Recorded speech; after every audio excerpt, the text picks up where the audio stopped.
Hello दोस्तों, तो स्वागत है हमारे यूट्यूब चैनल में। तो आज हम पढ़ेंगे profit and loss. Profit and loss, ठीक है। प्रॉफिट लॉस में क्या होता है? एक होता है क्रय मूल्य, जिसको हम कॉस्ट प्राइस बोलते हैं। ओके। क्रय मूल्य होता है जी हमारा लागत मूल्य, जो हमारे पैसे खर्च होते हैं, जो हम खरीदते हैं, लागत मूल्य। ओके। एक होता है विक्रय मूल्य। विक्रय मूल्य क्या होता है? विक्रय मूल्य होता है सेलिंग प्राइस। क्या होता है ये? सेलिंग प्राइस, यानी जो हम बेचते हैं। इसी को क्या बोलते हैं हम? यानी जो हम बेचते हैं उसको बोलते हैं विक्रय मूल्य। ओके। क्रय मूल्य को हम शॉर्टकट में सीपी बोलेंगे, कॉस्ट प्राइस, और विक्रय मूल्य को हम एसपी बोलेंगे, यानी सेलिंग प्राइस। ओके। प्रॉफिट जानती हो आप, लाभ। क्या होता है? लाभ। और लॉस मतलब हानि। ओके। तो लाभ बराबर क्या होता है, ये समझिए। लाभ बराबर होता है विक्रय मूल्य माइनस क्रय मूल्य। ओके। विक्रय मूल्य माइनस क्रय मूल्य मतलब profit equal to SP minus CP. जी याद रखना है आपको। अब इसके बाद आता है हानि। हानि बराबर क्या होता है? हानि बराबर जस्ट इसका उल्टा, क्रय मूल्य माइनस विक्रय मूल्य, यानी loss equal to CP minus SP. Okay. अगर किसी व्यक्ति ने 1,000 रुपये में एक पुस्तक को खरीदा।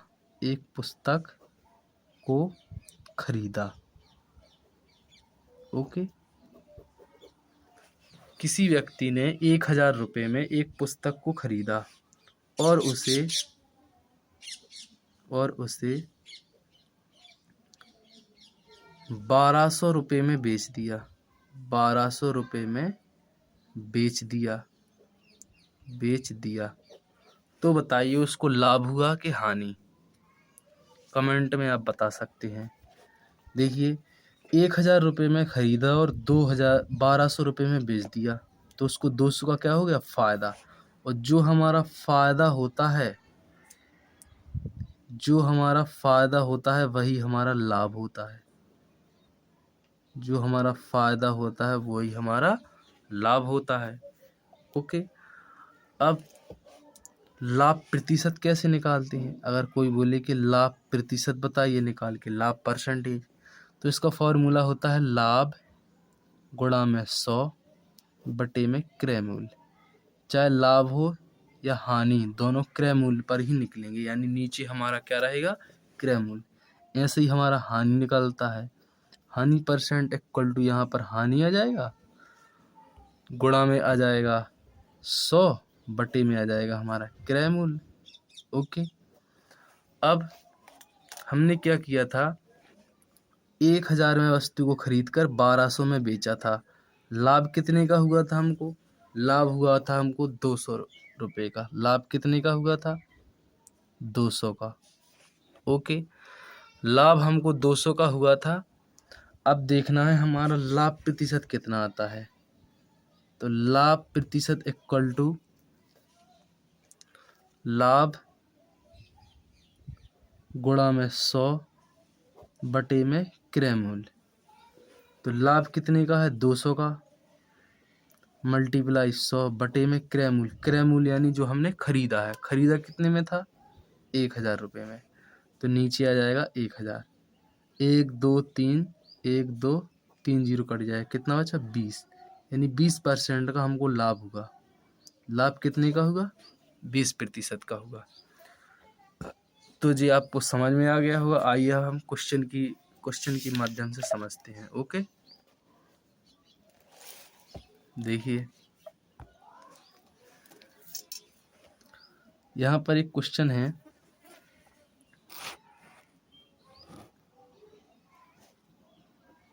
रमेश ने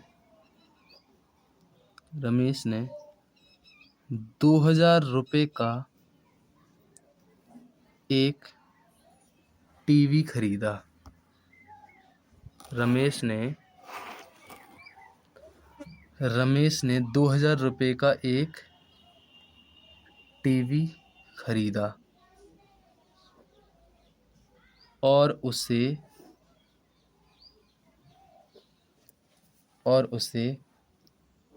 1800 रुपये में बेच दिया।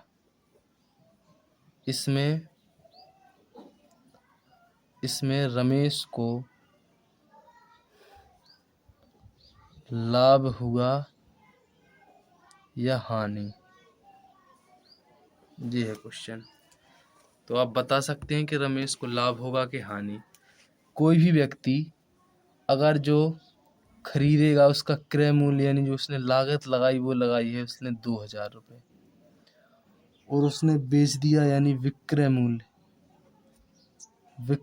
उसका 1800 है। कितना है? 1800। तो सिंपल सी बात है, उसको 200 रुपये का घाटा लग गया। कितने रुपये का? 200 रुपये का घाटा लग गया। जो घाटा लग गया वही हमारी क्या है? हानि। ओके, तो हमको यहाँ से चल गया पता कि उसको हानि हुई है। अगर वो बोल देता कि हानि प्रतिशत भी निकालिए, तो हानि प्रतिशत कैसे निकालेंगे? तो फॉर्मूला हमने बताया था, हानि परसेंटेज इक्वल टू हानि गुणा में 100 बटे में क्रय मूल्य। ओके, तो यहाँ पर लिख दीजिए हानि प्रतिशत इक्वल टू हानि गुणा में 100 बटे में क्रय मूल्य। ओके, तो यहाँ से हानि कितने की हुई? हमको 200 रुपये की, मल्टीप्लाई 100 बटे में क्रय मूल्य हमारा है 2000 रुपये। क्रय मूल्य कितना है हमारा? 2000 रुपये। ओके, तो यहाँ 2000 नीचे आ जाएगा। 1 2 3, 1 2 3 और 2 से काटो, 2 एकम 2, 2 धाम 20, यानी हमारा कितना आ गया हानि? 10% की हानि आ गई। ओके, हानि प्रतिशत 10%। ऐसे हम सॉल्व कर लेंगे। तो इसमें लाभ हानि में कुछ ज़्यादा नहीं है, बस हमको ये समझना है हानि क्या होती है और लाभ क्या होता है। अब आइए बात करते हैं हम डिस्काउंट की। ओके,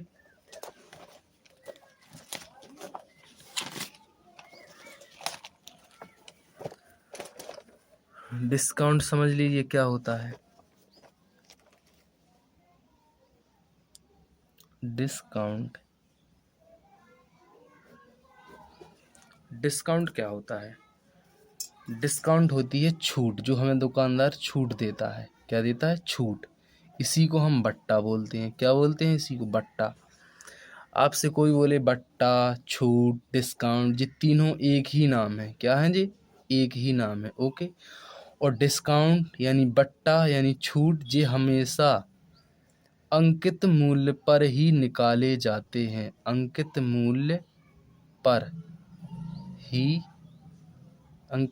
पर ही निकाला जाता है। ओके, बट्टा किस पर निकाला जाता है? अंकित मूल्य पर। कोई पूछेगा लाभ किस पर निकाला जाता है? बता सकते हैं आप? लाभ निकाला जाता है क्रय मूल्य पर। किस पर? क्रय मूल्य पर। हानि किस पर निकाली जाती है? हानि भी निकाली जाती है क्रय मूल्य पर। और बट्टा किस पर निकाला जाता है? बट्टा निकाला जाता है अंकित मूल्य पर। ओके, इतना आपको समझ में आ गया होगा। अंकित मूल्य होता क्या है ये समझिए आप। अंकित मूल्य क्या होता है?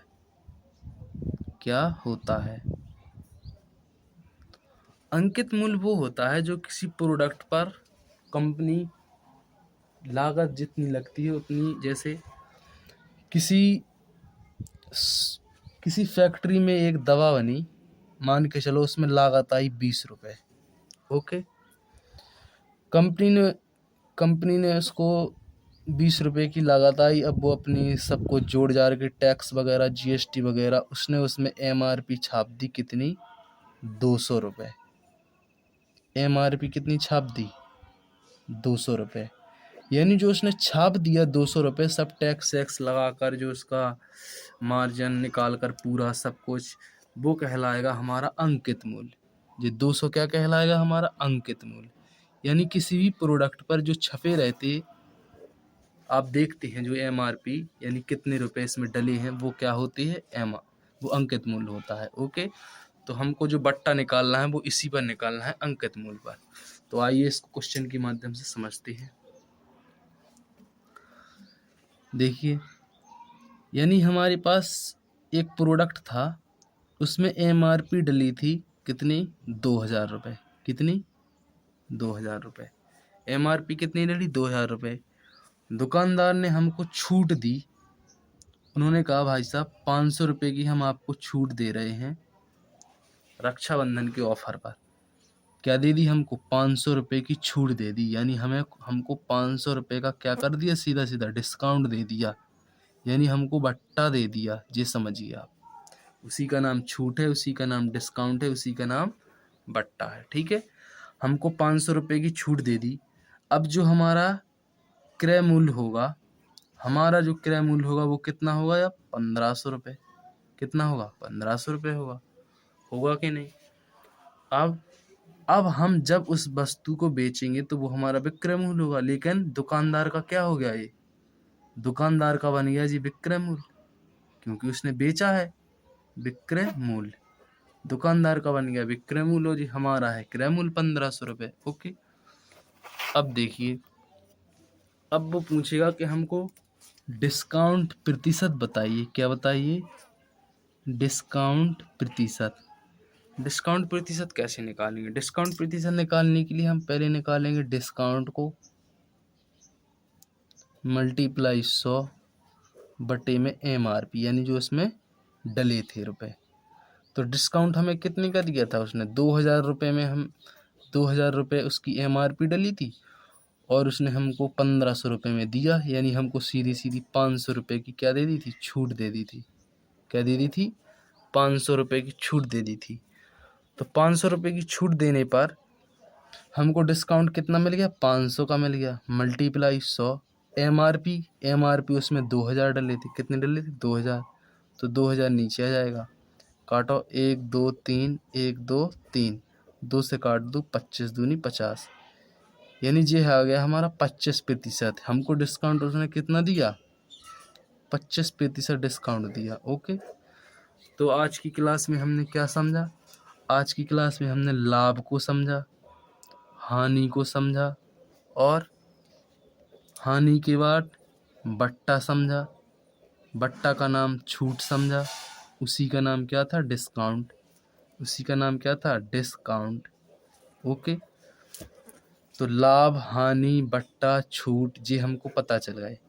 अब आते हैं हम सिंपल इंटरेस्ट यानी साधारण ब्याज और चक्रवृद्धि ब्याज पर। ओके,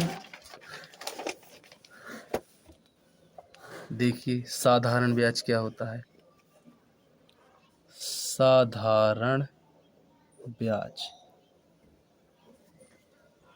और एक होता है चक्रवृद्धि ब्याज। अगर आप ये समझ गए कि साधारण ब्याज क्या होता है और चक्रवृद्धि का ब्याज क्या होता है, तो आप सवाल भी कर पाएंगे। साधारण ब्याज होता है, अगर हमने एक साल किसी को ₹10 ब्याज में दिए, तो दूसरे साल भी हम उसको 10 ही रुपए देंगे। ओके, एक साल अगर हमने उनको ₹10 ब्याज में दिए, तो दूसरी साल भी कितना ही ब्याज लगेगा, ₹10। तीसरी साल भी ₹10, चौथी साल भी ₹10। ओके, लेकिन चक्रवृद्धि ब्याज में ऐसा नहीं होता है। अगर हमने पहले साल उसको ₹10 दिए ब्याज में, तो अगली साल हमको ₹10 तो देने होंगे, और इस 10 का भी देना होगा ब्याज। ये होता है चक्रवृद्धि ब्याज, यानी हमको 10 से कुछ ज़्यादा देना पड़ेगा फिर, यानी 10 पॉइंट कुछ देना पड़ेगा। ओके, तो अब साधारण ब्याज तो सिंपल है, उसके लिए एक सिंपल सा फॉर्मूला चलता है कि साधारण ब्याज बराबर मूलधन गुणा में दर गुणा में समय बटे में 100। ओके। अगर हमसे किसी ने कहा कि हमको किसी ने 2000 रुपये उधार दिए, 2000 रुपये क्या दिए? उधार। उसने कहा भाई 5% दर लगेगी, 5% रेट पर दिए हमको, और हमको 3 वर्ष तक दिए, 3 वर्ष बाद लौटा देना। तो अब हमको कितने रुपए देने पड़ेंगे? तो यहाँ से देखिए, मूलधन हमारा कितना आ गया? मूलधन को हम P बोलते, प्रिंसिपल 2000, रेट हमको 5% दिया है, टाइम हमको 3 ईयर दिया है। ओके। फॉर्मूला लगा देंगे सिंपल इंटरेस्ट का, साधारण ब्याज इक्वल टू मूलधन गुणे दर गुणे समय बटे में 100। ओके। तो यहाँ से कितना आ जाएगा? मूलधन कितना था? 2000, दर कितनी थी? 5, समय कितना था? 3 बटे में 100, 1 2 1 2, 20 5 100 मल्टीप्लाई 3, 100 300। हमको ब्याज कितना लग गया? 300 लग गया, यानी 3 वर्ष का ब्याज 300। पहले वर्ष का ब्याज कितना होगा? 100, दूसरे वर्ष का भी 100, तीसरे वर्ष का भी 100। ओके। साधारण ब्याज में कुछ नहीं है। अगर हमसे वो मिश्र धन पूछता, मिश्र धन भी पूछ सकता है। क्या पूछ सकता है? मिश्र धन। तो मिश्र धन में कुछ नहीं करना पड़ता, ब्याज प्लस मूलधन जोड़ देते। तो ब्याज कितना आया? 300, मूलधन कितना था? 2000, तो ये हो गया पूरा 2300, 2300 रुपये। ओके। अब आइए समझते हैं चक्रवृद्धि ब्याज को।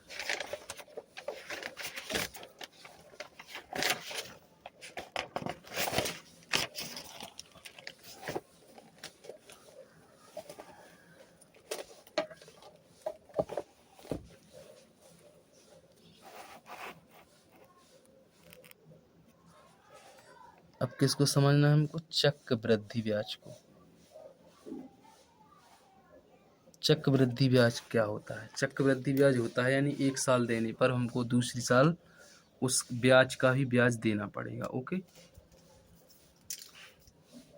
चक्रवृद्धि ब्याज का लिए सिंपल सा फॉर्मूला है, A equal to P 1 plus R बटे 100 की पावर n।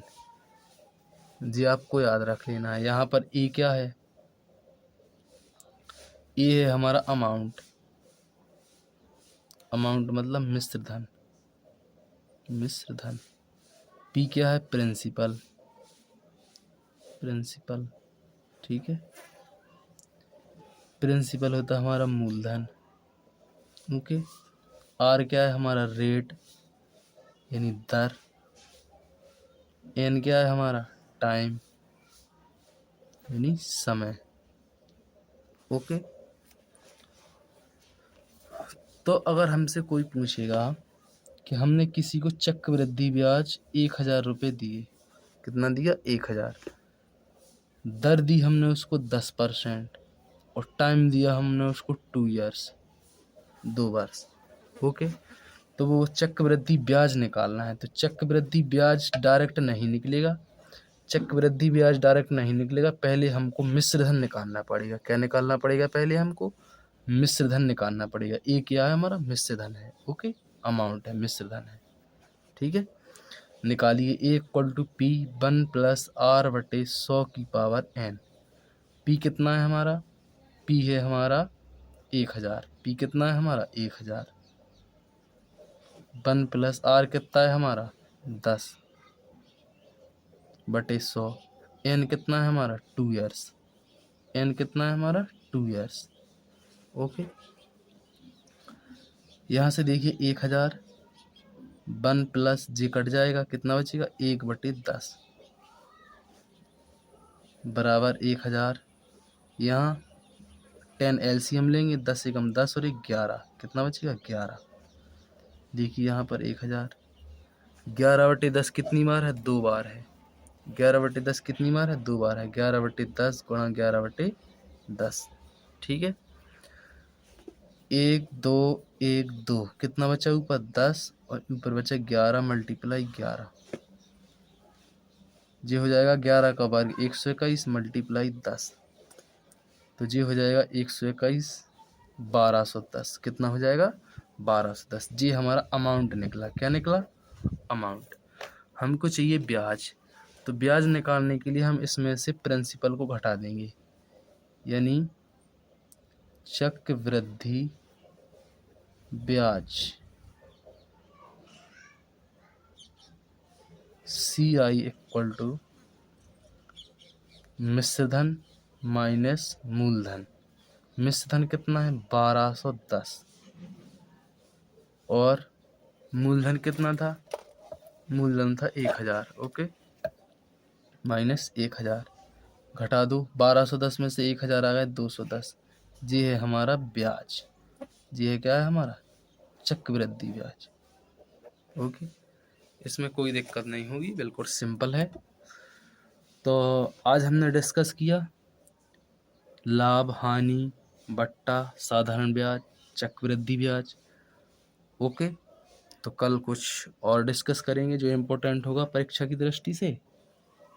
तो जो कुछ समझ में ना आया हो तो आप कमेंट में बता सकते हैं।